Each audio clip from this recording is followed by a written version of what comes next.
নমস্কার বন্ধুরা, ড্রিম হবি কলকাতা চ্যানেলে সবাইকে স্বাগত। আজকে দেখাবো যে কিছু গাছ গ্রাফটিং করেছিলাম সেগুলোর কারেন্ট সিচুয়েশন।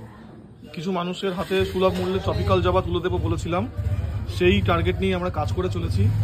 কোনো ক্ষেত্রে সফল হচ্ছি, কোনো ক্ষেত্রে সফলতা পাচ্ছি না। ভালো খারাপ সব মিলিয়েই চলছে আপাতত আমাদের মিশন।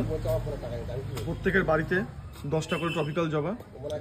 আজকে সেই ভিডিওর আপডেটই দেবো যে আমরা যে ট্রপিক্যাল জবা গ্রাফটিং করেছিলাম সেগুলো এখন কী অবস্থায় আছে এবং মোটামুটি কতদিন পর আমরা সেগুলো আপনাদের হাতে তুলে দিতে পারবো। তো বন্ধুরা, গ্রাফটিং যে করেছিলাম, গ্রাফটিংয়ের রেজাল্ট আপাতত এইরকম রয়েছে। সদ্য আইসিইউ থেকে বেরিয়েছে বলতে পারেন। অনেক রকম আইডি রয়েছে, এখন আইডির ব্যাপারে আমি যাচ্ছি না, এখন শুধু রেজাল্টটা দেখিয়ে দিচ্ছি। এই অবস্থায় কিন্তু গাছ আমি কাউকে দিতে পারছি না, কারণ এই অবস্থায় গাছ কাউকে দেওয়া উচিত না। আমি আরেকটু ম্যাচিওর করে, আরেকটু বড় করে, এখানে আরও প্রসেসে রয়েছে এবং আরও কিছু কলম করব আমি, তারপরে আমি ফাইনাল আপডেট দিয়ে দেব। এটা একটা আপডেট আমি দিয়ে রাখলাম যারা যারা আমাদের বলেছিলেন যে গাছের জন্য।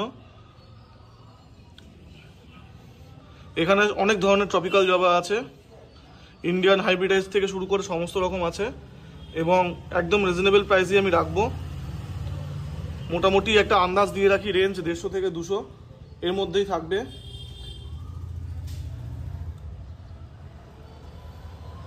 সবে মাত্র, বারবার বলছি, সবে মাত্র আইসিইউ থেকে বেরিয়েছে গাছগুলো। এখনও অনেক দিন সময় লাগবে গাছগুলো আরেকটু ভালো গ্রোথ নিতে, একটু ভালো বিল্ড আপ করতে। তাই আপনারা ধৈর্য ধরুন। আপনাদের কিছু সংখ্যক মানুষের হাতে বা বাগানির হাতে ড্রিম হবি কলকাতার তরফ থেকে কিছু ভালো জাতের ট্রপিক্যাল জবা গাছ সুলভ মূল্যে আমরা পৌঁছে দেব, আপনাদের হাতে তুলে দেব। তাই অনুরোধ করছি, আমাদের সঙ্গে থাকুন, আমাদের পাশে থাকুন এবং আরও এরকম গ্রাফটিং আমি করব এবং আপডেট দেব। ফেলিওরও হয়েছি বেশ কিছু ক্ষেত্রে, সবসময় যে সাকসেস পাবো তার কোনো মানে নেই। আপাতত এই আপডেট, এখানে আপনার 14টা মতো আছে, আরও গোটা 10 মতো ইন প্রোগ্রেস এবং আরও কিছু গ্রাফটিং করব, খুব তাড়াতাড়ি করব। তারপরে আপনাদেরকে ফাইনাল আপডেট দেব। সবাই সঙ্গে থাকুন, পাশে থাকুন, ড্রিম হবি কলকাতা চ্যানেলের সঙ্গে সর্বদা জুড়ে থাকুন।